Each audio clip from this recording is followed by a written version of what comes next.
Claire, Pellegrino, where are you?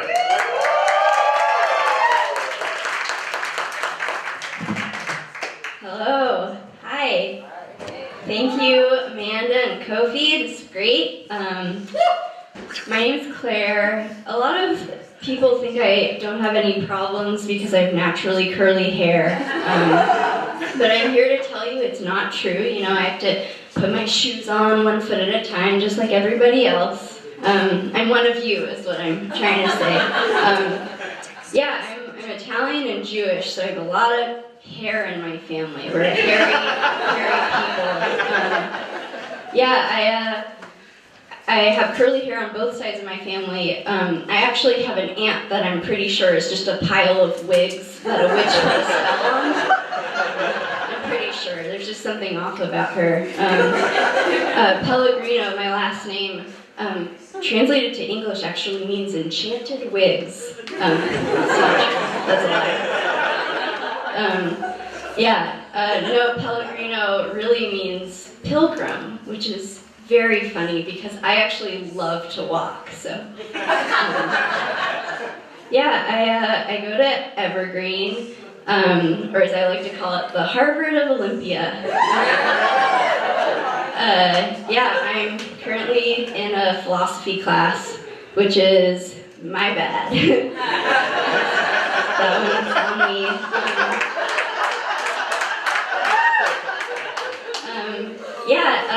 Turns out philosophy classes are just an opportunity for different adult men to tell you what Nietzsche was really like, which wasn't what I wanted.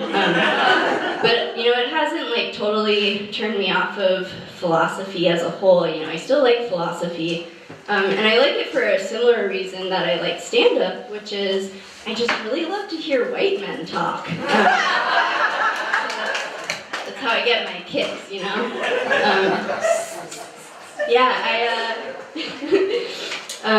I have a lot of men in my life right now, and I've sort of reached a tipping point. I have this clock radio next to my bed, and every morning I set the alarm and I set it to NPR. That's the station that I wake up to. But I just can't handle it anymore, and I had to change it because I just can't handle NPR mansplaining the Dow Jones to me every morning. You know, like, I know it's up, you know what I mean? They don't need to tell me that. That is a deep cut, NPR listeners. I've been doing a lot of thinking these days. A lot of thinking about romance. Not a lot of people talk about romance, which is what makes me different. I've bin thinking about romance. I really narrowed down my type recently, which is pretty great, feels good. I realized what I want in a romantic entanglement is I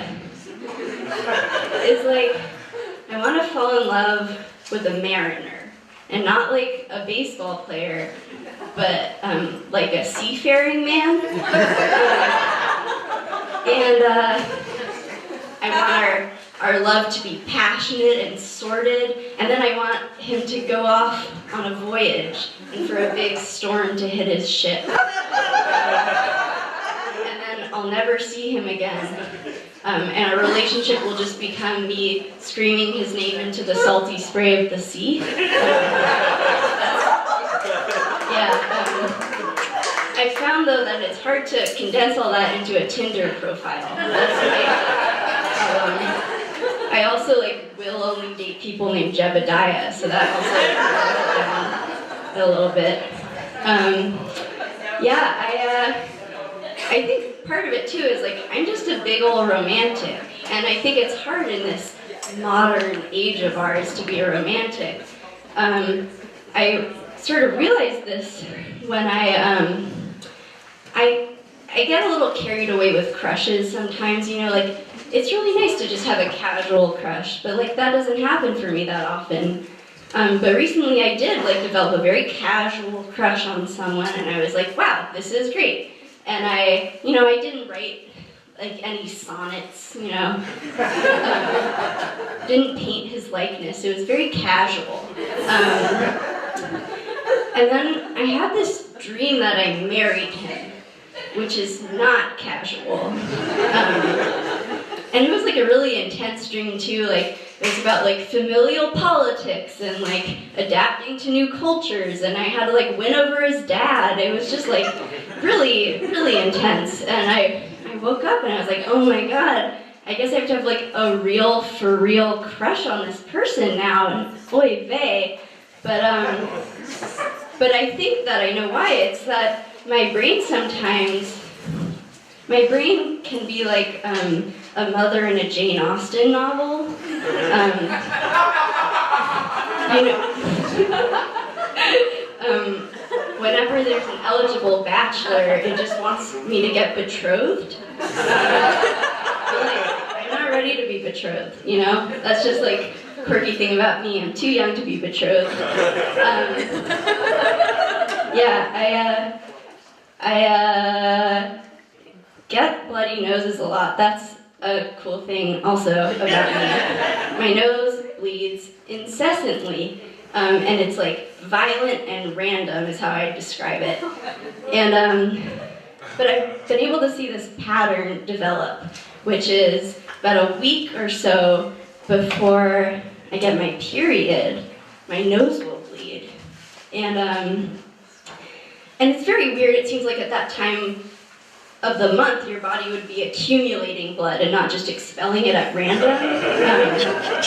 But yeah, we'll get these nosebleeds, and it's sort of like if you have a broken faucet and you turn it on and water comes out the faucet, but a little also just shoots out the handle. Yeah, that's what my body's like. Okay, thanks.